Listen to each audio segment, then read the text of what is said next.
Hi friends, ఇవాళ మేము సొంటి మిరియాల కషాయం చేయబోతున్నాం. ఎవరికైనా దగ్గు జలుబు అలా ఉంటే కొంచెం రిలీఫ్ అవ్వడం కోసం ఈ కషాయం చాలా ఉపయోగపడుతుంది.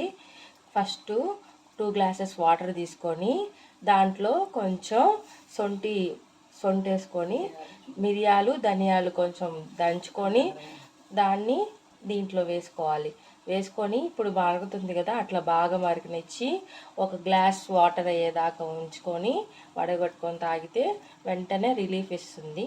Thank you friends, bye.